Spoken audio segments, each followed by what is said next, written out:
Hello and good morning to all my dear students. Today we will start a new chapter, chapter 2, Nutrition in Animals. Before I start with the explanation of the chapter, let me tell you what is nutrition.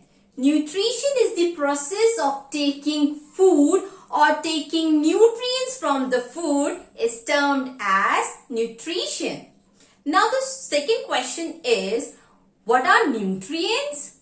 Nutrients are the substances that are essential to maintain our life. Or we can say these are the substances which are very important for the maintenance of the body.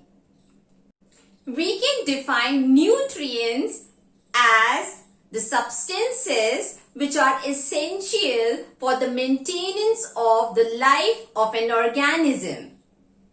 Now let us talk about the modes of nutrition.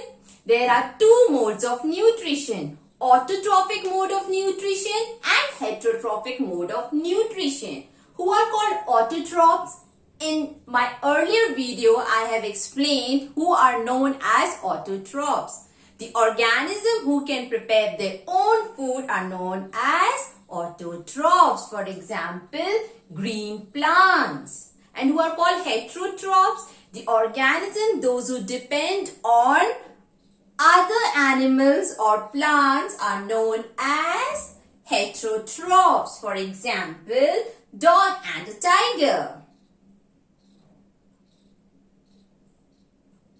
Now let us study about heterotrophic nutrition in brief. Heterotrophic nutrition. We know that who are called heterotrophs? The animal those who feeds on plant or other animals are known as heterotrophs. Depending on the feeding habits, animals can be classified into three main groups: herbivores, carnivores and omnivores. Now who are called herbivores? The animal those who eat plants and plant products only are known as herbivores. For example, a cow and a goat. Carnivores. Who are called carnivores? The animal those who eat the flesh of other animals are known as carnivores. For example, tiger, lion and fox. Now let's move to the third type. Omnivores. Who are called omnivores? The animals those who eat both flesh of other animals and plant products are known as omnivores. And the example is we human beings. There are 5 main steps or process involved in taking nutrition. It is common in all living organisms, whether they are unicellular organism or multicellular organism. Now the question comes, who are called unicellular organism? Simple.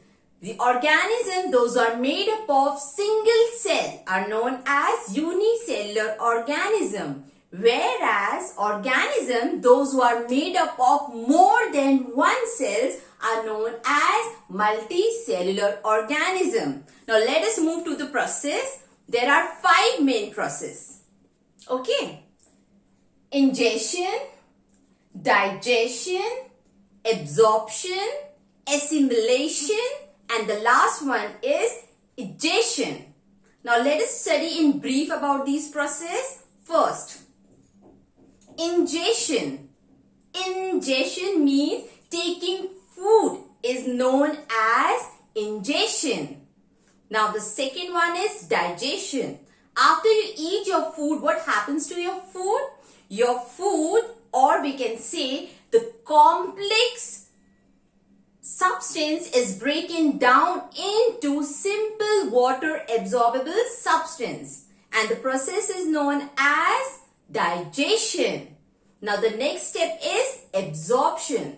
Now what happened to the digested food? The digested food is absorbed by the blood and is transported to all different parts of the body. Why? Because the digested food contains nutrients And we all know that nutrients is very important. It gives us energy. It helps in the growth and development of the body as well as helps to repair the damaged cells. So, to provide nutrients to all cells, what happens? The food or the nutrients which is absorbed is transported to different parts of the body. The next step in the process of taking nutrition is assimilation. What is assimilation? Using the absorbed nutrient for energy and for the growth and development of the body as well as to repair the damaged cells of the body is known as assimilation. Now let's move to the last step of this process, digestion. Digest means to remove. Removing the undigested food from the body is known as digestion. Children, our next topic is feeding and digestion in amoeba. What is amoeba? Amoeba is a unicellular organism and is made up of single cell. The unique feature about amoeba is that it don't have a fixed body shape. It keeps on changing the shape of the body. Interesting? Now let us study about the structure of amoeba. Cell membrane. The outermost covering of a cell is known as cell membrane. It covers the cytoplasm of a cell. Second part is cytoplasm. The fluid of a cell is known as cytoplasm, where the other parts of a cell floats. Now the third part is vacuole. Amoeba has two different types of vacuole: contractile vacuole and food vacuole. Contractile vacuole is like a bubble of liquid which controls the amount of water in amoeba, or we can say contractile vacuole controls the amount of water in amoeba. The second vacuole, can you see these tiny vacuoles? These tiny vacuoles floating in cytoplasm is known as food vacuole. Food vacuole is again a bubble of water and it contains food particles. It is a place where amoeba digests its food. Now, move to the next part. Pseudopodia. The word pseudopodia can be separated to form two smaller words, pseudo and podia. Pseudo means false, podia means feed. We will see the function of pseudopodia in digestion. Okay, so remember the word pseudopodia. The last part is nucleus. Nucleus controls the activity of the cell, or you can say nucleus controls the activity of amoeba. So these were all the important parts of amoeba. Now let's move to the feeding and digestion process in amoeba. Children, now we will see digestion in amoeba. These finger-like projections formed in amoeba is known as pseudopodia. Amoeba can form or produce pseudopodia on any side of its body by simply pushing the cytoplasm in that particular area. Now, what is the function of pseudopodia formed in amoeba? Pseudopodia plays two major roles in amoeba. First, it helps in the movement of the body. Second, it helps to capture the food. Amoeba feeds on tiny plants and animals present in the pond water where it lives. Amoeba uses its pseudopodia to capture the food, and the food captured is digested in food vacuole.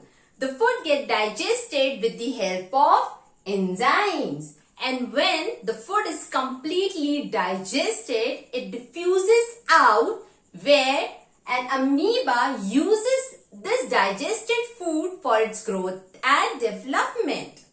And the undigested part moves to the surface of the cell from where it is removed out from the body.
Children, every animal has a special structure or organ for taking the food inside its body. For example, butterfly. Butterfly has a long feeding tube called proboscis.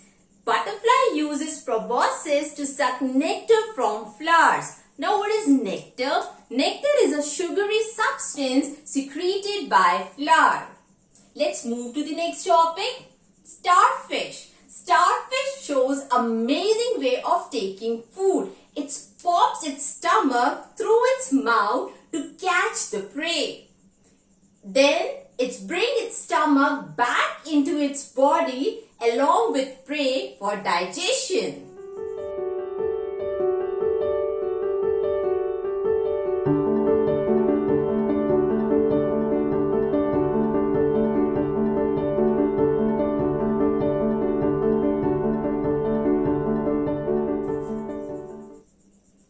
Children, that's all for today.